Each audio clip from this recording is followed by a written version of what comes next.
Bismillahirrahmanirrahim. Assalamualaikum warahmatullahi wabarakatuh. Alhamdulillahi wa kafa, wassalatu wassalam ala nabiyyihil mustafa wa ala alihi ahlus sidqi wal wafa. Bapak-bapak lan ibu-ibu yang insya Allah dimuliakan Allah subhanahu wa ta'ala, waktu berjalan begitu sangat cepat sekali, dan di antara tanda akhir zaman adalah yataqarabuz zaman, yaitu hari berjalan amat sangat cepat sekali. Nek biyen waktu sekitar tahun 80-an, 90-an mungkin habis asar terus ke maghrib waktunya sangat panjang sekali. Sebagian orang masih bisa ngarit, sebagian orang masih bisa main bola dan lain-lain sebagainya. Tapi sekarang sudah nggak bisa. Ini termasuk iman kepada hal yang gaib, yang mungkin secara kasat mata waktu sama 24 jam, tetapi memang dikatakan akhir zaman itu waktu sangat cepat sekali. Yang kedua, banyaknya kematian, terutama kematian-kematian yang sifatnya mendadak. Sehingga alhamdulillah pada malam hari kali ini kita masih dimudahkan oleh Allah untuk berkumpul di Masjid An-Nur dalam rangka tawasibil haq wa tawasibis sabr, saling menasehati di atas kebenaran dan kesabaran. Bapak-bapak dan ibu-ibu yang dimuliakan Allah subhanahu wa ta'ala, Allah niku sifati al-khaliq, yaitu pencipta. Lalu dikatakan siwallahu huwal alam, selain Allah niku namine alam utawi makhluk atau ciptaan. Dan Allah subhanahu wa ta'ala menciptakan banyak alam, dan diantaranya alam yang diciptakan oleh Allah adalah alam dunia, di mana kita berada di dalamnya. Alam jin beda lagi, alam malaikat beda lagi, dan lain-lain sebagainya. Begitu juga Allah subhanahu wa ta'ala menciptakan makhluk yang bernama waktu, sehingga waktu ini sangat berharga sekali di sisi para alim ulama, sehingga dikatakan al waktu saif idza lam taqtahu qata'aka. Waktu itu ibarat pedang, kalau kita tidak memanfaatkan dengan baik maka kita akan terpotong. Nah, di antara waktu-waktu yang diciptakan oleh Allah itu ada namanya tahun, yaitu ad-dahru kalau dalam bahasa Arab. Sehingga di dalam Al-Quran 1 tahun itu ada 12 bulan Qamariyah atau Hijriyah. Kenapa kita kok harus menghafal? Paling tidak ya anak-anak kita menghafal nama-nama bulan, karena ada bulan-bulan itu di dalamnya terikat dengan ibadah, atau ibadah itu ada yang terikat pada bulan-bulan tertentu. Ramadan misalnya, wonten salah siji ibadah sing agung namine poso, sehingga disebut poso Ramadan. Bar Ramadan wonten Sawal. Masyaallah, jazakallahu khairan. Sakbare Sawal wonten namine Zulqa'dah. Lah sakniki kita berada di dalam bulan Zulqa'dah. Sakbare bulan Zulqa'dah wonten namine bulan Zulhijjah. Ini salah satu bulan-bulan yang dimuliakan. Nah, ada ibadah yang terikat dengan bulan Zulhijjah. Di antaranya adalah ibadah haji. Mudah-mudahan kita semuanya dimudahkan untuk melaksanakan rukun Islam yang kelima, yaitu ibadah haji. Jadi memang rukun iman ada 6. Paling abot nomor 6, ngimani takdir. Rukun Islam wonten 5. Sing paling abot nomor 5, yaitu melaksanakan ibadah haji yang membutuhkan uang tidak sedikit, banyak, waktu, tenaga dan lain-lain sebagainya. Nah, ibadah ini terikat di salah satu bulan, ya, diantaranya adalah bulan Dzulhijjah. Begitu juga Yaumun Nahr. Yaumun Nahr hari mengalirkan darah atau hari menyembelih. Itu juga terikat di salah satu bulan Hijriah yang namanya bulan Dzulhijjah. Nah,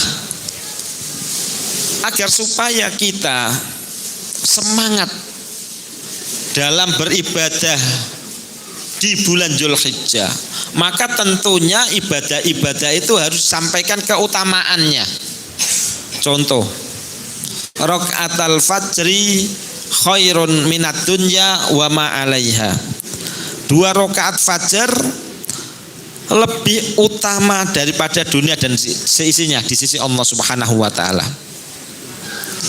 Begitu juga tidak ada amalan yang utama di bulan Dzulhijjah kecuali diantaranya adalah mengalirkan darah, yaitu menyembelih hewan udhiyah.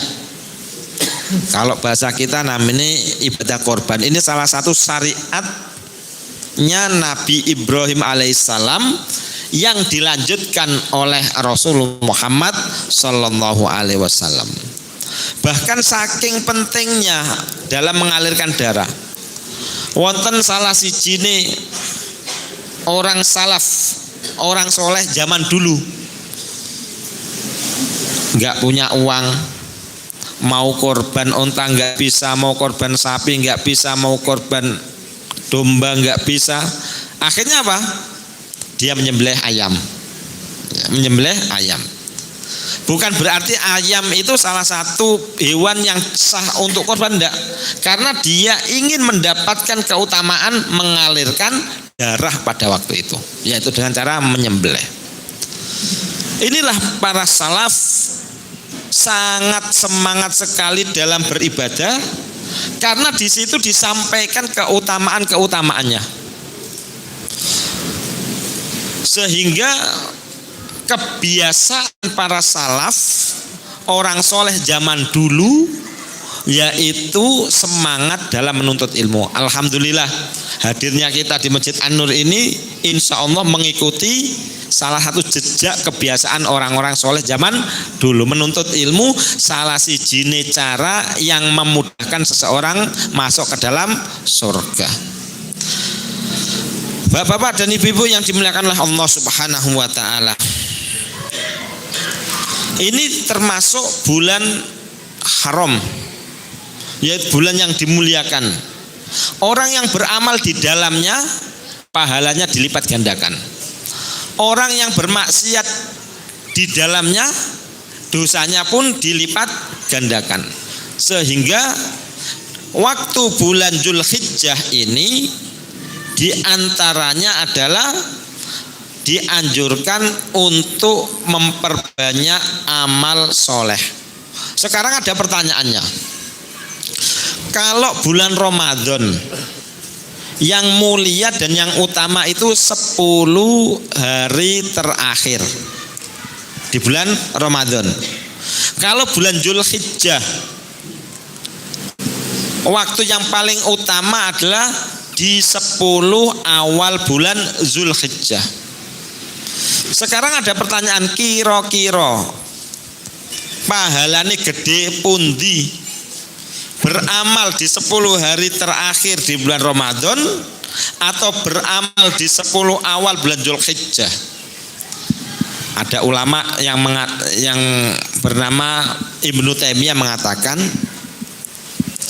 keutamaan 10 hari terakhir di bulan Ramadan itu ada di waktu malamnya, karena ada Lailatul Qadar. Keutamaan 10 awal bulan Dzulhijjah ada di siang harinya, karena pada waktu itu firman Allah, fasolli li rabbika wanhar. Tegakkanlah sholat. Yang dimaksud di sini adalah sholat duha. Ketika dikerjakan bersama-sama di waktu itu namanya sholat Idul Adha. Dan setelah itu wanhar, menyembelih. Sehingga di sini para ulama mengatakan menyembelih hewan korban itu yang paling bagus waktunya ada di pagi hari. Apakah malam boleh? Boleh. Asal di 10 Zulhijjah setelah sholat Id sampai 11, 12, 13 ataupun hari-hari tasyrik sebelum matahari tenggelam. Tapi yang paling utama pada waktu itu ketika menyembelih adalah di waktu paginya. Karena namanya ad-duha atau adha, dari kata duha, waktu duha. Nah, Rasulullah Muhammad sallallahu alaihi wasallam bersabda au kama qala an Ibnu Abbas radhiyallahu anhu maqal. Ibnu Abbas niku namanya Abdullah. Itu pinter karena mendapatkan doa dari Rasulullah, yang doa ini sangat viral. Allahumma faqihhu fiddin wa alimhu ta'wil. Makanya bapak-bapak, ibu-ibu atau ibu guru atau bapak guru ketika mengajarkan anak-anak jangan lupa doa itu. Allahumma faqihhu fiddin wa alimhu ta'wil. Sama dipegang atau dielus ubun-ubunnya. Itu doa. Itu doa yang diucapkan oleh Rasulullah kepada Abdullah ibnu Abbas sehingga beliau menjadi salah satu ulama tafsir dari kalangan sahabat. Dia mengatakan, ma min ayyamil amal as-solihu fiha ahabba ilallahi min hadhil ayyam, yani ayyamal asr. Qalu walal jihad fi sabilillah. Qala walal jihad fi sabilillah illa rajulun kharaja bi nafsihi wa malihi falam yarji min dzalika bisai. Ada yang bertanya, kalau disandingkan dengan jihad bagaimana amal soleh pada waktu itu, yaitu di 10 awal bulan Zulhijjah? Kata Rasulullah, enggak sama. Mulia orang yang beramal soleh, kecuali orang yang berjihad lalu dia meninggal dunia ataupun mendapatkan pahala syahid. Begitu tingginya pahala, begitu dilipat gandakan pahala di 10 awal bulan Zulhijjah, sehingga Rasulullah sering mengingatkan kepada para sahabatnya dan sahabat pun berlomba-lomba untuk melaksanakan itu. Yang selanjutnya adalah berpuasa pada 9 hari pertama bulan Zulhijjah, puasa. Jadi seseorang itu boleh melaksanakan puasa sejak tanggal 1 bulan Zulhijjah sampai bulan 9.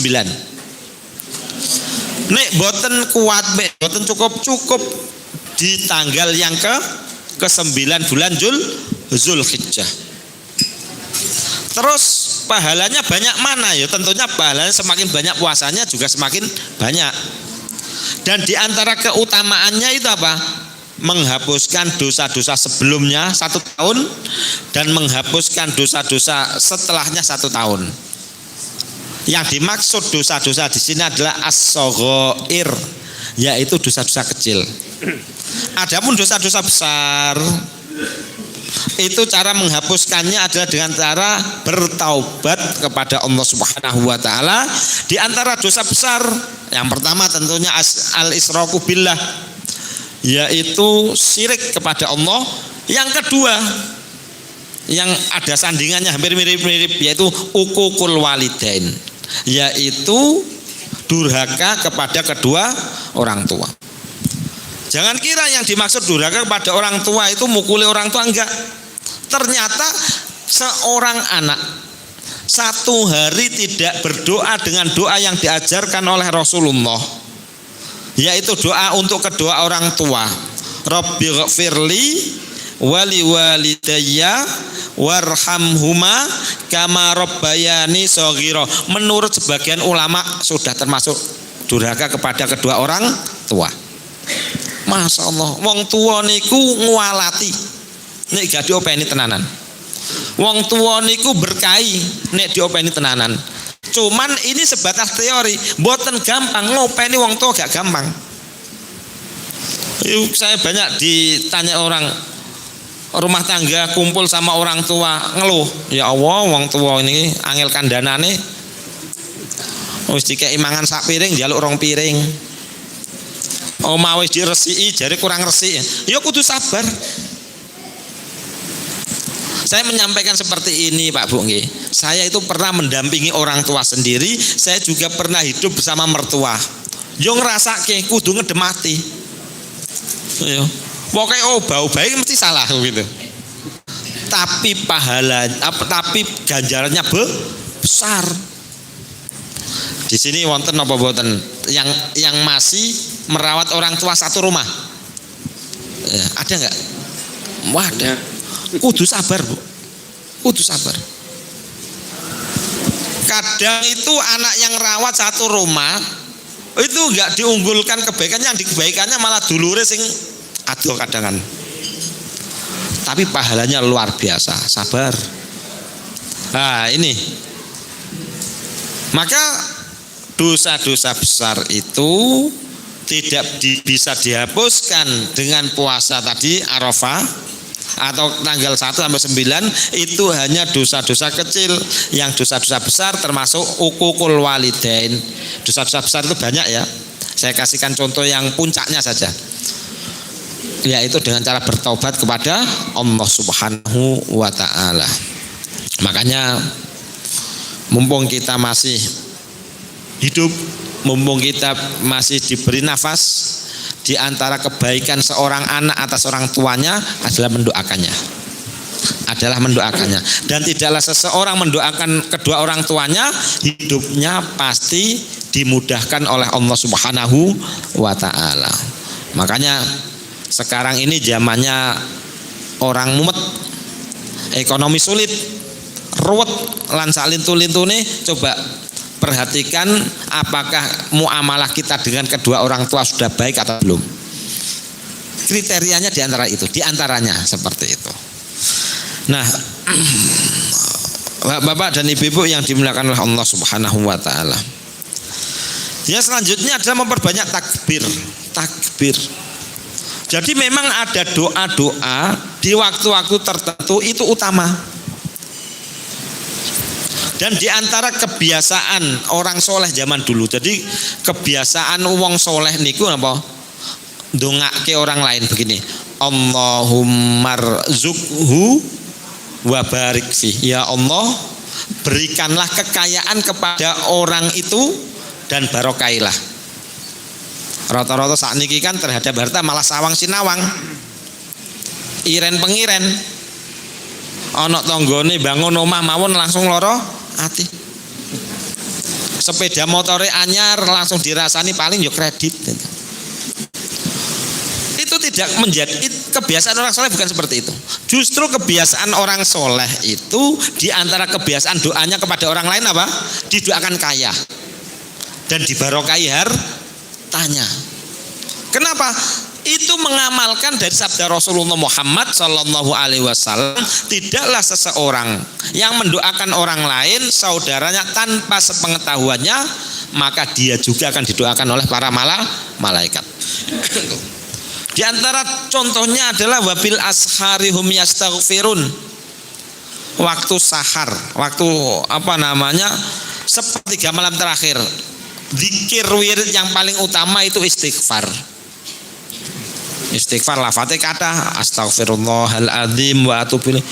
Ngatah-ngatake istighfar. Itu kebiasaan orang soleh zaman dulu. Beristighfar di sepertiga malam terakhir sampai waktu subuh. Kalau hari Jumat yang utama adalah bersolawat. Di antara solawat yang paling bagus adalah solawat Ibrahimiyah yang biasa kita baca setiap at-tahiyat di waktu sholat itu tadi. Dan di antara doa yang paling bagus di bulan Dzulhijjah adalah di antaranya memperbanyak takbir. Allahu Akbar. Ternyata ketika kita mengucapkan takbir, yang maha besar adalah Allah Subhanahu wa ta'ala, yang maha besar. Dan Allah Qadir, Allah itu mampu dalam segala hal. Maka kita ini akan diringankan dari permasalahan hidup. Lah sakniki mawon sithik-sithik mati aku. Dodolan bangkrut, misalnya dodolan rugi, ngelus dodo. Bertani gagal panen, ngelus dodo. Padahal Allahu Akbar. Ketika seseorang yang memperbanyak takbir, maka yang dianggap sulit dari masalah hidup itu akan diringankan oleh Allah Subhanahu wa ta'ala. Legowo ngoten, Pak. Wah, dodolan rapae ya wis pancen rezekine sakmene, ngoten, Pak. Oh saniki kula ya gumun. Bang plecet lho bingung. Teng daerah Tangmangu itu kan kadang bang plecet niku. Sing ditagih ra metu duwite, padha ra duwe duwite. Akeh wong bingung sakniki, Bu. Leres. Akeh wong mumet.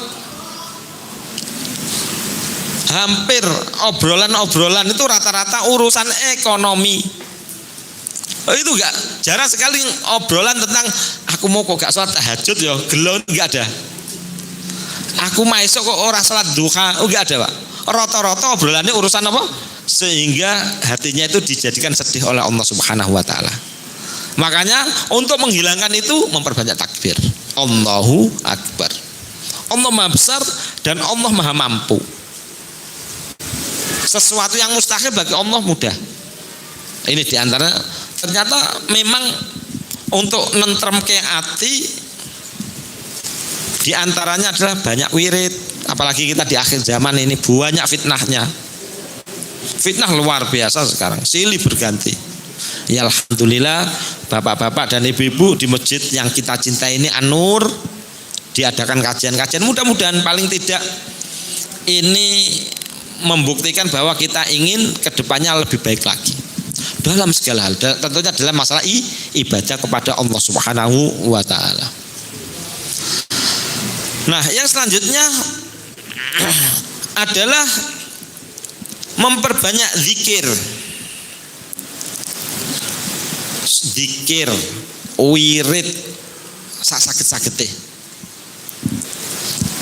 Subhanallah walhamdulillah wala ilaha illallah wallahu akbar. Wirid. Dan itu senjatanya orang mukmin, bentengnya orang mukmin itu diwirid. Yang keenam, nanti kita sedikit tentang fikih korban. Ini keutamaannya terlebih dahulu, yaitu memperbanyak baca Quran. Saged-sagede maca Quran. Teng mriki wonten mboten pengajaran Al-Qur'an untuk bapak utawi ibu? Wonten apa mboten? Alhamdulillah. Kula melu seneng, Bu. Masjid nek wonten pelajaran Al-Qur'an niku masyaallah barokah. Nah, kula asli Paciran Lamongan, Jawa Timur. Niku ben ente RT wonten langgar namanya, langgar. Ya, per RT, Bu. Sehingga di situ ya belajar ngaji apa adanya. Dan alhamdulillah kita melihat rumah-rumah Quran di wilayah Karanganyar sekitarnya bertumbuh baik ya, bertumbuh. Semakin semarak. Mungkin tahun 90-an masih sedikit tak?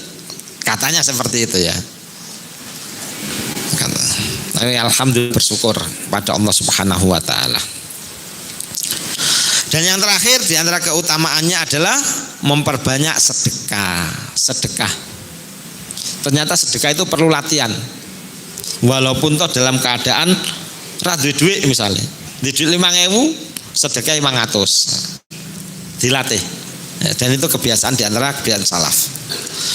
Nah, yang selanjutnya adalah tentang masalah udhiyah atau korban. Korban itu sebetulnya berawal dari syariat yang diturunkan oleh Allah kepada Nabiullah Ibrahim alaihissalam. Nabi Ibrahim punya 2 anak, ada Ismail, ada Ishak. Memang sebagian ahli tafsir itu mengatakan bahwa yang disembelih itu Ishak, Nabi Ishak. Tapi sebagian juga mengatakan Nabi Ismail. Ya, artinya siapa yang disembelih, entah Ishak entah Ismail, itu tidak terlalu penting.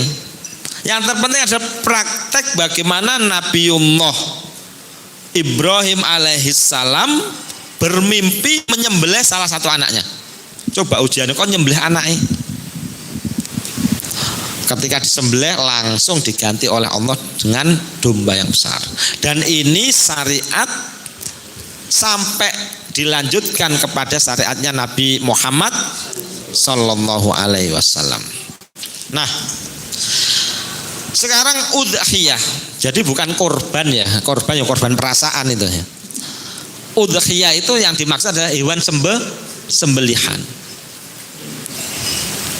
Kenapa kok dikatakan udhiyah? Itu ternyata dari kata-kata adha, yaitu waktu duha. Yang dimaksud di sini adalah ketika matahari mulai naik. Secara syariat yang disebut udhiyah adalah hewan yang disembelih pada hari raya Idul Adha dan hari tasyrik dari hewan ternak, disembelih dengan tujuannya intinya ini adalah mendekatkan diri kepada Allah Subhanahu wa taala. Yaitu sejak tanggal 10 sampai 11, 12, 13 sebelum matahari tenggelam. Lah sakniki hukum korban niku napa? Hukume mungkin sebagian pendapat wajib, mungkin sebagian pendapat sunnah muakkad dan lain-lain sebagainya. Tapi kita lihat dulu, jangan sampai minimnya ilmu sehingga misalnya wonten tiyang niku enggak ada wedhus sak kandang. Dalah gak korban blas. Dirasani. Iku duwe wedhus kok gak korban, gak usah dirasani. Siapa tahu dia mengambil hukum yang lain gitu ya. Mengambil hukum yang tidak wajib. Tetapi di sini di antara hukum-hukum korban, kalau menurut mazhab Syafi'i dan mayoritas ulama adalah sunnah muakkadah. Sunnah muakkadah adalah yang sangat dianjurkan. Sunnah yang sangat dianjurkan. Berarti namanya sunnah itu kalau seseorang tidak berkorban, dia juga tidak berdosa, walaupun toh mungkin mampu ya, walaupun toh mungkin mampu. Nah, di sini yang dimaksud sunnah itu ada dua. Yang pertama adalah sunnah ainiyah. Jadi seperti sebagaimana najis itu ada namanya najis ainiyah, najis hukmi. Najis ainiyah adalah najis yang terlihat oleh mata. Najis hukmi ada yang tidak terlihat dan itu termaafkan. Gitu. Nah, begitu juga sunnah ainiyah adalah sunnah yang dianjurkan bagi setiap individu yang mampu dan memenuhi syarat. Artinya apa? Ini bagi individu ya, perorangan, dan dia mampu serta memenuhi syarat. Di antara syaratnya sudah balik gitu tadi. Itu sunnah ainiyah. Yang kedua ada sunnah kifayah. Sunnah yang jika dilakukan oleh seseorang maka dengan sembelihannya telah mewakili seluruh anggota keluarganya. Jadi kalau dalam mazhab Syafi'i itu sunnah muakkad untuk satu orang saja, untuk satu orang. Yang kedua yaitu sunnah kifayah, kalau satu keluarga itu yang nyembelih satu untuk seluruh keluarganya. Untuk seluruh keluarganya. Jadi diniatkan. Ini bedanya begini. Misalnya kita ini menyembelih kambing. Misalnya saya niatkan sembelihan ini dari Allah, untuk Allah, dariku dan untuk seluruh keluargaku. Bahkan diperbolehkan untuk keluarga yang sudah meninggal dunia. Ini hukum. Yang selanjutnya adalah Imam Abu Hanifah. Tadi Imam Syafi'i. Kalau Imam Abu Hanifah adalah wajib bagi orang yang mampu. Dalilnya apa? Mangkana lahu sa'atun walam yudhi fala yaqrabanna musallana. Jadi kalau menurut Imam Abu Hanifah, orang yang mampu dalam berkorban wajib dia berkorban setiap tahunnya. Dan ini biasanya banyak diikuti oleh ulama-ulama di wilayah Hijaz atau ulama di wilayah Saudi. Yang selanjutnya adalah tadi apa namanya?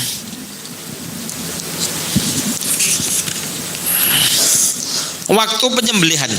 Nah, jenis hewan sekarang. Jenis hewan. Hewan yang boleh disembelih adalah yang pertama onta. Usia minimalnya adalah 5 tahun. Nah, onta. Nek patungan 7 orang.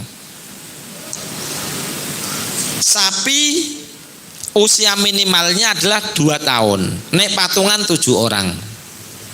Kalau kambing ya, secara umum itu usia 1 tahun untuk satu orang.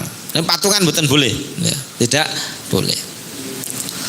Sekarang waktu penyembelihannya. Sholat Idul Adha itu adalah termasuk sholat duha yang dikerjakan berjamaah. Kalau bisa pelaksanaannya lebih maju, lebih pagi lagi. Khutbahnya jangan lama-lama, dipersingkat saja. Kenapa? Karena setelah itu awal masuk dibolehkannya untuk menyembelih hewan udhiyah, sembelih. Dan ternyata untuk menyembelih hewan udhiyah itu yang pertama, yang paling bagus itu disembelih sendiri di depan rumahnya, sepertiga untuk dirinya, sepertiga untuk dibagikan, sepertiga disedekahkan, sepertiganya dihadiahkan, sepertiganya disedekahkan. Itu yang paling bagus itu. Tapi nek zaman sekarang mboten kober, akhirnya napa?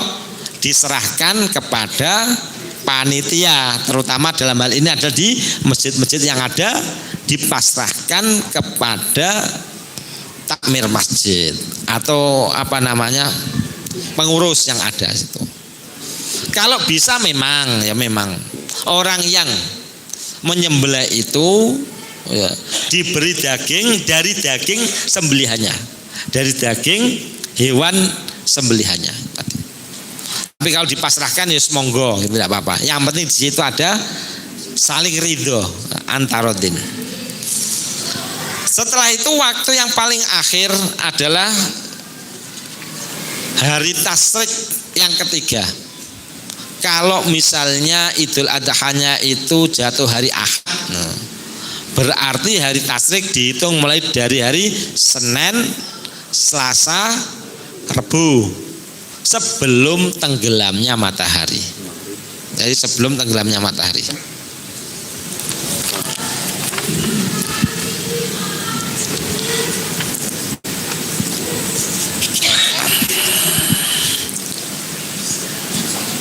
Sekarang syarat sah seseorang untuk berkorban, ada syarat-syaratnya. Yang pertama adalah muslim.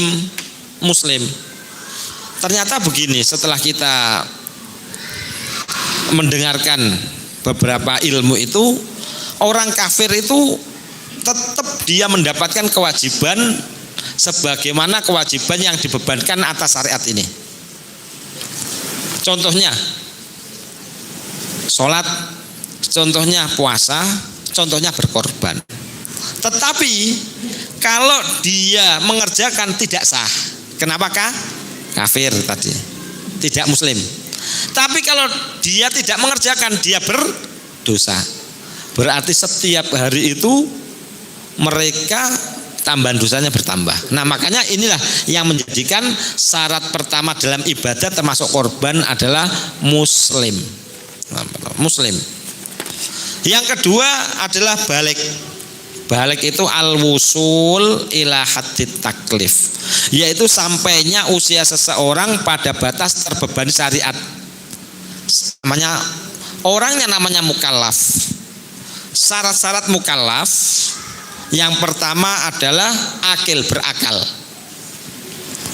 Orang yang wajib sholat, ya, wajib sholat, wajib puasa, karena itu beban syariat. Yang pertama berakal. Yang kedua adalah balik itu sendiri. Balik.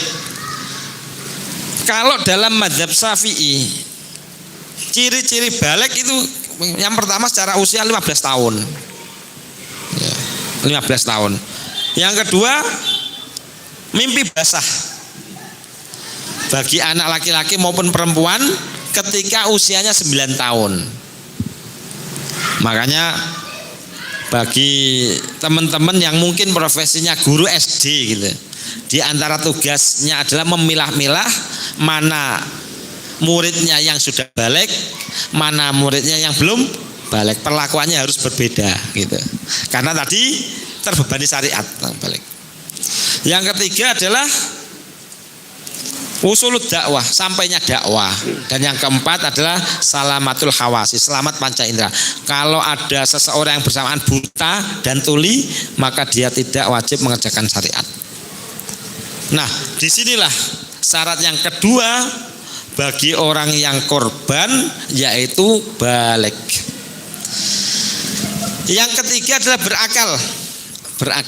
Berakal dalam hal ini adalah kalau ada anak kecil yang belum memenuhi syarat, maka tidak sah korbannya. Dalam mazhab Syafi'i ternyata tidak boleh misalnya memberikan mushaf Al-Quran kepada anak sebelum usia tamyiz. Tidak boleh ya. Anak-anak kecil, balita tidak boleh dipegangi mushaf. Khawatirnya nanti ditaruh di tempat-tempat yang tidak terhormat. Begitu juga anak kecil dilarang, yang belum paham, yang belum tamyiz, dilarang melaksanakan praktek jual beli. Makanya kadang ada orang ngajari kecil itu, ternyata dalam mazhab Syafi'i nggak boleh, karena dia belum tahu tentang masalah itu. Karena ini tentang masalah muamalah, termasuk ketika berkorban. Maka di sini yang dimaksud berakal adalah nek akale wis nyanda, tadi dia sudah paham. Ya, sudah paham. Maka orang gila nggak sah, ya, karena dia tidak berakal. Dan yang keempat, merdeka. Ini kalau zaman dulu mungkin masih ada perbudakan, ya, hadirnya Islam itu untuk menghapuskan itu semuanya. Yang kelima, mampu. Dalam hal ini mampu secara finansial. Mampu secara finansial. Makanya sebetulnya kurs yang tidak berubah itu adalah harga kambing dan harga emas sejak zaman dulu. Sejak zaman dulu.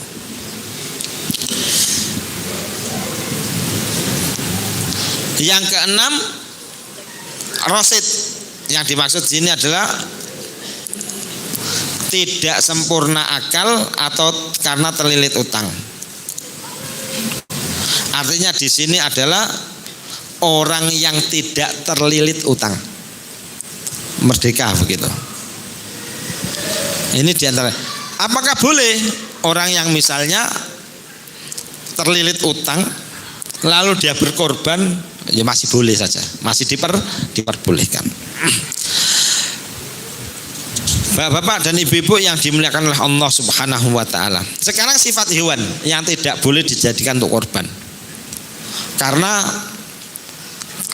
hewan korban itu nanti di padang mahsyar akan dibangkitkan lagi. Nek korbane wedhus sing kuru, berarti ketika dibangkitkan dalam keadaan kurus.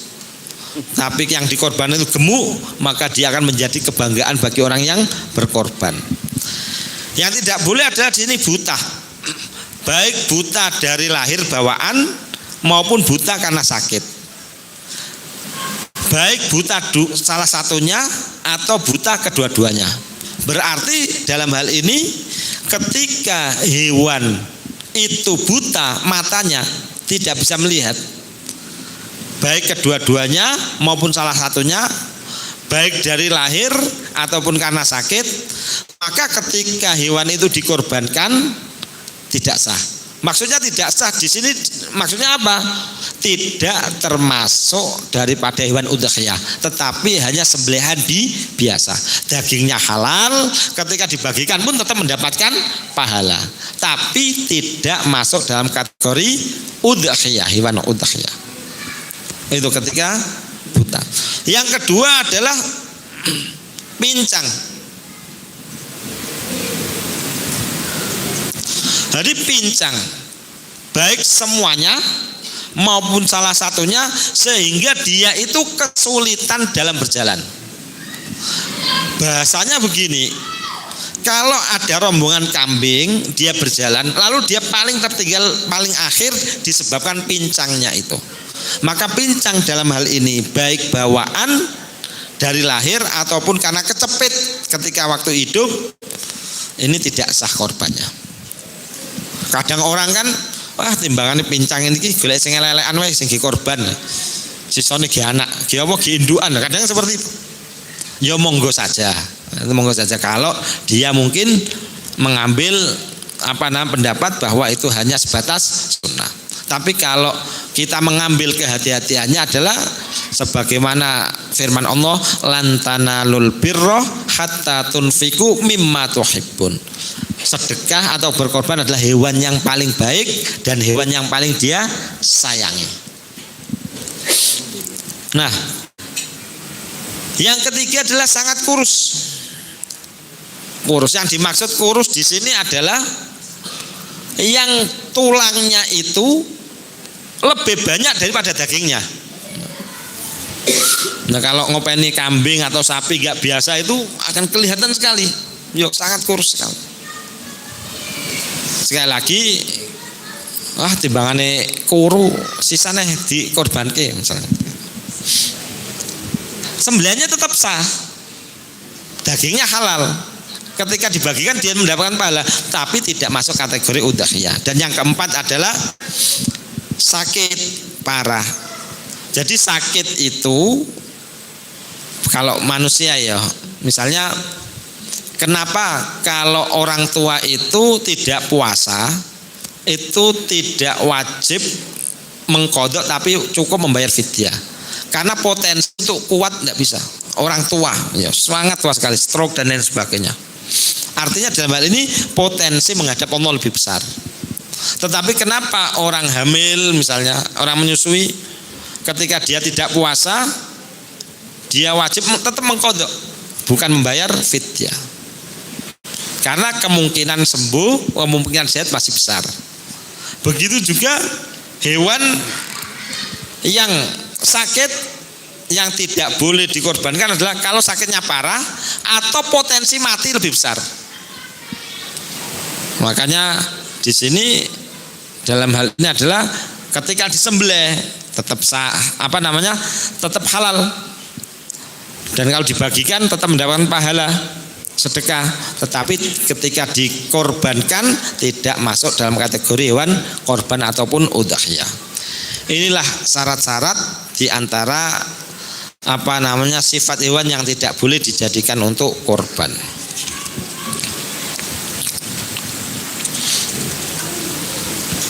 Sekarang sunnah bagi yang berkorban. Jadi nanti dalam istilah itu ada namanya azam, ada namanya niat. Bedanya apa? Kalau azam adalah kreteke ati, tapi masih ada jeda waktu. Masih ada jeda waktu. Misalnya ketika kita mau haji, tapi tahun depan, berarti ada namanya apa? Azam, keinginan untuk itu. Masih ada jeda waktu. Tapi kalau niat itu bersamaan dengan ibadah. Contoh misalnya kalau orang niat ketika waktu sholat, ya ketika takbiratul ihram. Kalau seseorang niat ketika wudhu dalam mazhab Syafi'i yaitu ketika membasuh wajah, bersamaan.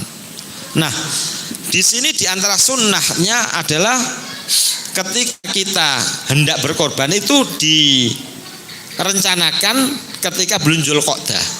Direncanakan ketika bulan Dzulqa'dah. Sehingga ketika masuk tanggal 1 bulan Dzulhijjah, di antara sunnahnya adalah dia tidak memotong rambut, tidak memotong kuku, bahkan tidak memotong kumis. Sampai kapan? Sampai hewannya itu disembelih. Makanya kadang orang yang mau korban itu ketika di akhir bulan Dzulqa'dah kan bersih-bersih dulu ya, dipotong dulu kukunya, sehingga nanti mulai tanggal 1, 2, 3 bulan Dzulhijjah ikut sunnah, maka dia tidak motong. Bagaimana hukum memotongnya? Sebagian ulama ada yang mengatakan haram gitu ya, tapi pendapat yang kuat adalah makruh.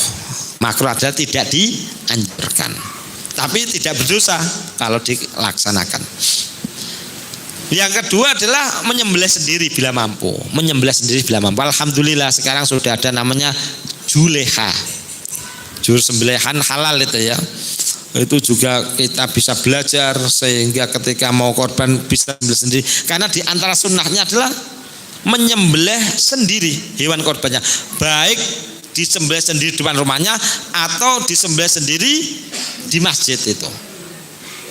Monggo mungkin bagi yang korban dan bisa menyembelih sendiri, ya di antara sunnahnya mencoba untuk sembelih. Tapi jangan dipakai latihan, ya, nanti malah jadi bangkai karena enggak sesuai dengan syariat. Ya, latihan itu sebelumnya. Nah, ketika sudah Idul Adha, sembelih sendiri ben langsung begitu, tidak dipakai latihan lagi. Maka di antara sunnahnya adalah menyembelih sendiri. Yang ketiga dalam keadaan suci. Suci dalam ini adalah hadas besar maupun hadas kecil. Hadas besar adalah yang mewajibkan seseorang untuk mandi jinabat. Hadas kecil cukup dia dengan berwudu. Diusahakan dalam keadaan suci, bersih. Kalau bisa tidak dihadapkan dengan teman-temannya. Kadang di beberapa tempat itu dibaris gitu ya, geluwendengi siji-siji. Koncone ketika melihat itu sudah stres duluan. Dan itu juga pengaruh dengan rasa daging. Ternyata ketika kita mendapatkan daging sembelihan itu ya, korban, itu rasa dagingnya mesti beda-beda. Beda tempat itu rasanya beda. Walaupun satu jenis kambing, bisa jadi faktor sembelihannya ya yang berbeda. Bedanya satu ono sing meleset sedikit itu sangat pengaruh sekali. Makanya ternyata hukum menyembelih adalah fardu kifayah. Ya, diusahakan adalah di sekelompok orang itu perwakilannya. Nah, di sini menghadap kiblat. Jadi yang dimaksud menghadap kiblat adalah ketika ditidurkan hewannya itu menghadap ke arah kiblat. Yang kelima menajamkan pisau. Tadi tidak boleh nunjukkan pisau, awas tas. Goro isi jiji. Kambing itu sudah punya firasat stres itu. Dan itu juga pengaruh terhadap dagingnya. Makanya di antara adab penyembelih adalah kambingnya itu diambili dan temennya nggak ngerti. Setelah itu pisaunya disembunyikan. Jangan diedeng-edeng begini ya. Wah, sembelih sisan kok ya. Guyon. Itu ada Pak di beberapa kampung daerah atas itu. Guyonan.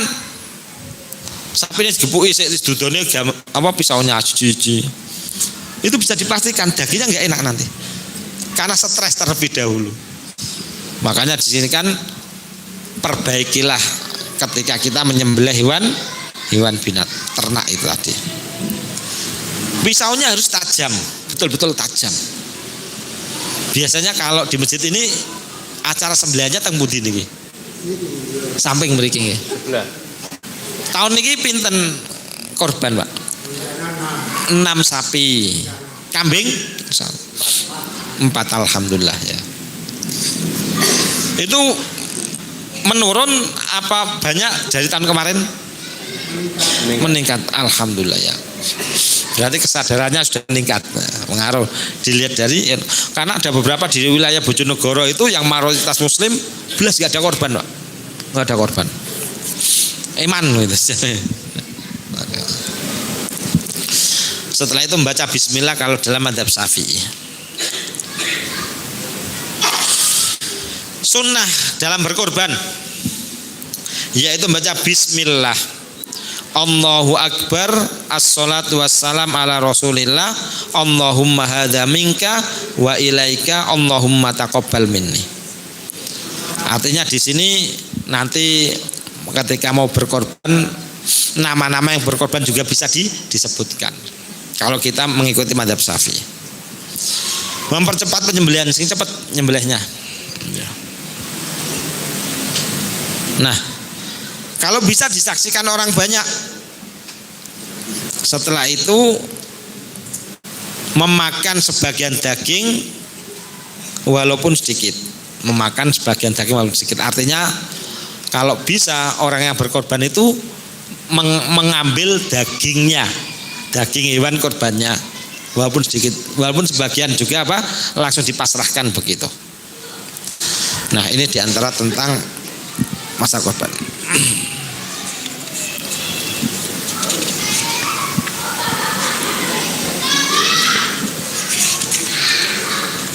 Nah, ini karena kita terbatas. Ngapunten agak saya percepat karena qadarullah malam ini mabit nih, ada acara di ISID. Saya di Iskarima di ISID tuh mbah-mbah begitu ngajari ngaji. Di sini ada yang pernah belajar di ISID enggak yang jamaah sini? Belum ada ya, itu di sekarang. Jadi malam ini ceritanya ngancani mbah-mbah tidur masjid bareng gitu. Khawatirnya ditinggal ceramah ngeten malah playon gitu, melipir mulai gitu. Tekan kono sepi gitu. Syaratnya pun disiapke tengklenge ben agak itu anteng. Hukum menjual daging dan kulit hewan korban, hukumnya. Menjual daging korban adalah yang pertama haram sebelum dibagikan. Setelah dibagikan penerima boleh menjual atau menyimpannya. Jadi begini, daging korban itu dibagikan terlebih dahulu ya. Memang sebagian ulama ada yang mengatakan nggak boleh dijual, harus dimakan, tapi sebagian juga boleh dengan syarat setelah dibagikan dan masing-masing sudah menerimanya. Yang selanjutnya adalah kulit hewan. Tidak boleh dijual oleh korban atau panitia, tidak boleh dijadikan upah bagi penyembelih. Artinya apa? Kulit ini ya dibagikan semuanya kepada siapapun, sehingga orang yang menerima kulit ya itu boleh menjualnya. Tetapi di sini biasanya dikolektifkan di tempat korban tadi, setelah itu dijual, tetapi bukan untuk panitia, bukan untuk penyembelih, tapi kalau bisa dibagikan kepada fakir miskin, bagian kepada fakir miskin. Wallahu ta'ala alam. Mungkin ini sedikit yang bisa kita sampaikan. Mungkin ada satu atau dua pertanyaan, monggo silakan dari bapak-bapak maupun ibu-ibu. Teng mriki mangke Idul Adhanya tumut pemerintah atau sebagian teman-teman Muhammadiyah begitu? Muhammadiyah ya. Oke. Monggo. Wonten sing ibu-ibu? Nggih. Nggih.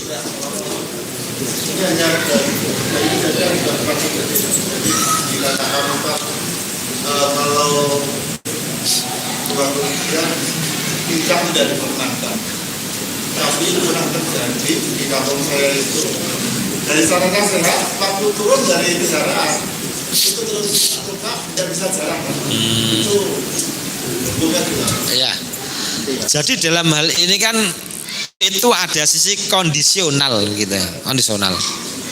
Ada juga ketika mau dikorbankan pas dicancang kurang telung dino kuruh kan begitu, ada kejadian-kejadian, maka itu tetap sah karena itu di luar prediksi ya, luar prediksi. Karena memang saya di atas itu juga ngurusi anak yatim ya, biasanya kan ada beberapa korban yang datang lebih awal, mungkin 20 hari sebelum hari H, bingung kita ngerawatnya, atau seminggu.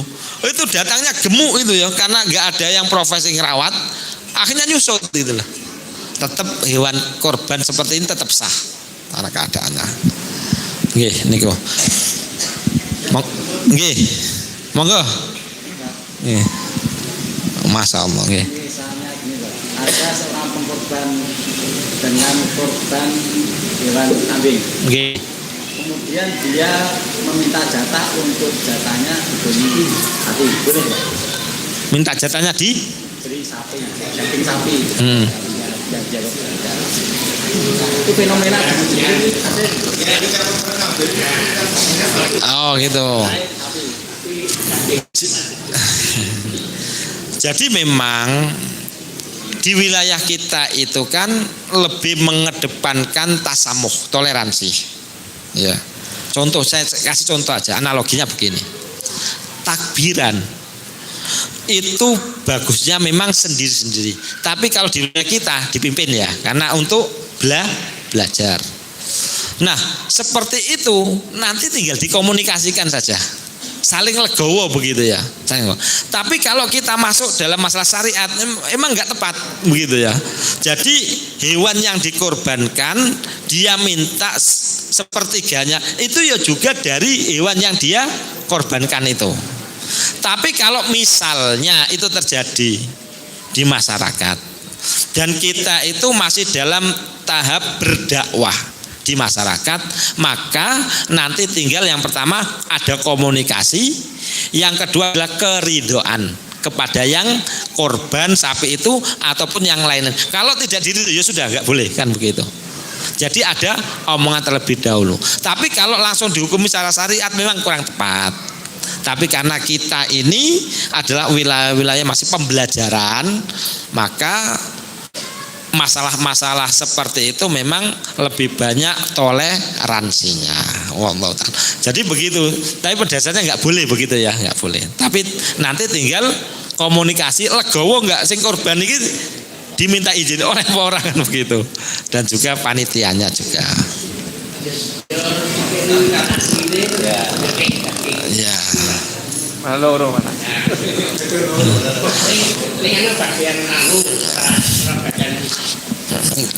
Oke, mungkin ini dulu yang bisa kita sampaikan. Mudah-mudahan kita berdoa kepada Allah Subhanahu wa taala, mudah-mudahan yang pertama kalau ada keluarga kita yang ditimpa sakit, mudah-mudahan disembuhkan oleh Allah Subhanahu wa taala. Mudah-mudahan kalau ada keluarga, teman, sanak, masyarakat yang meninggal dunia, mudah-mudahan diampuni oleh Allah dosanya dan diangkat derajatnya. Mudah-mudahan di setiap tahunnya kita dimudahkan untuk berkorban hewan. Dan yang terakhir, mudah-mudahan kita dimudahkan oleh Allah untuk melengkapi rukun Islam yang kelima dengan melaksanakan ibadah haji. Allahumma rzuqna ziyarata baitikal mu'azzam wa rasulikal mukarram fi hadzal am wa fi kulli am bi ahsanil hal. Wa sallallahu ala habibina wa maulana Muhammadin wa ala alihi wa sahbihi wa sallim. Wa akhiru da'wana anil hamdulillahi rabbil alamin. Assalamualaikum warahmatullahi wabarakatuh.